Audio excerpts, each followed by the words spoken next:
I am here today with Tristan Forbes, the man, the prodigy, the mind behind Buckethead, or Bucket Game. It's gone through a couple of iterations. It's good to see you. How are you today? Doing pretty good. A little tired. Didn't get too much sleep last night. Prime condition. Right. Sure thing. Yeah, I myself am doing pretty good. Let's just start knocking out some questions. Okay. So I've always been a little curious about this. How did you find out about EPX? So it was about the time I first started the project that I'm currently working on. Okay. Didn't know too much about Unity, and I kind of wanted to see, are there any other university students doing what I'm doing? So I did a quick Google search of University of Iowa Game Dev Club, and you guys showed right up. Oh, we showed up. Perfect. Yep. Awesome. And here I am. Here you are. So when did you start working on Bucket? It was technically about like a year ago, although I'd have to say most of the progress I've made has been within the last couple months. Yeah, I was gonna say I remember you working on it at EPX Jam last year. Yeah, I didn't know a whole lot about Unity when I started. I didn't know about animation, and wasn't too confident working with much larger code systems. Yeah, and so I had to learn a whole lot. Yeah, but most of what I started with originally got thrown out, but in the last couple months made some good progress.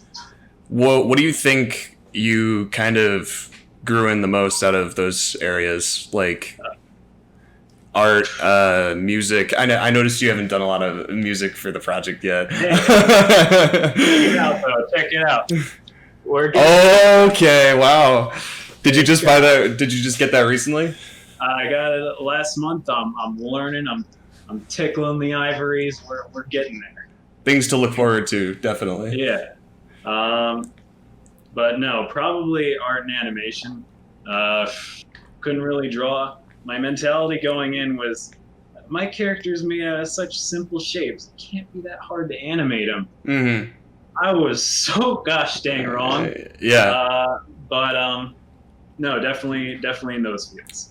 Yeah, I was really impressed, like, with what I remember seeing at EPX Jam. I think I remember you drawing like a flying bat creature of sorts. I think it was just like a fly or something. It was a fly or something, yeah. With a goofy face. So all of your art then is hand drawn. Yeah, I do it all in Photoshop with just pen and my Cintiq, and we go with that. Awesome. That's a good way to do it.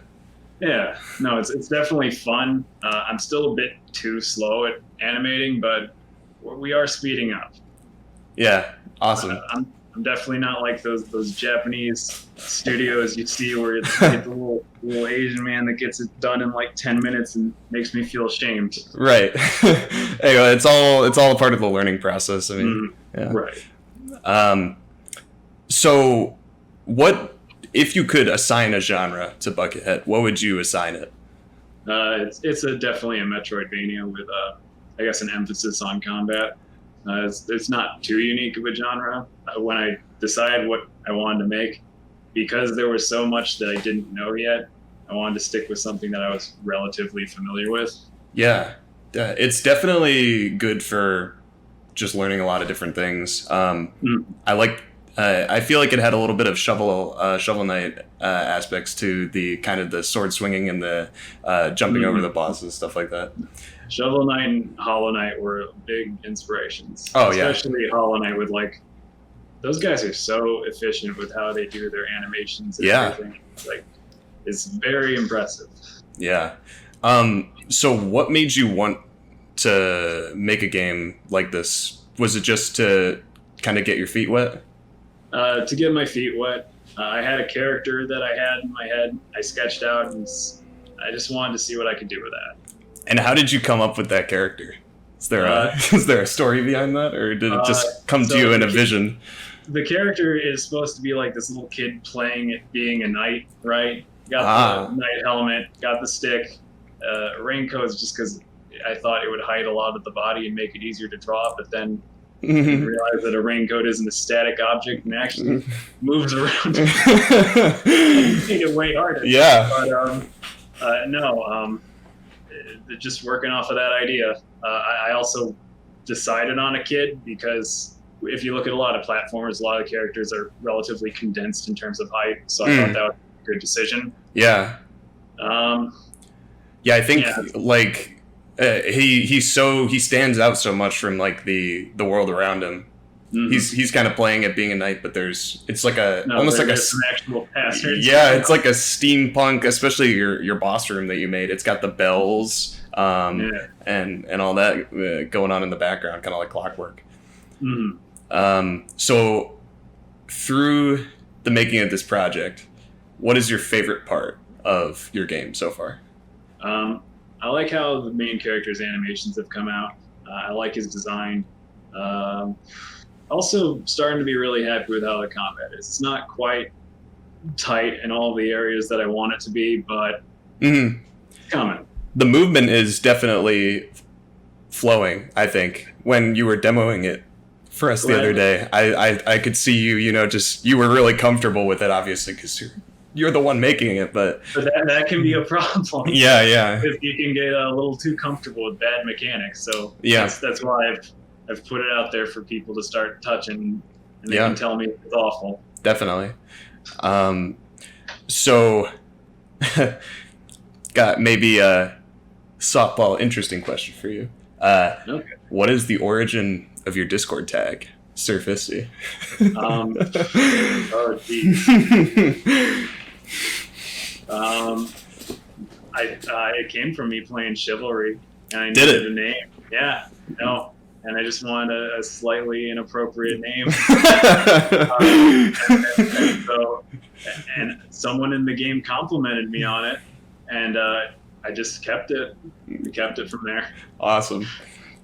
So, more specific. Surprisingly, only guys have complimented me.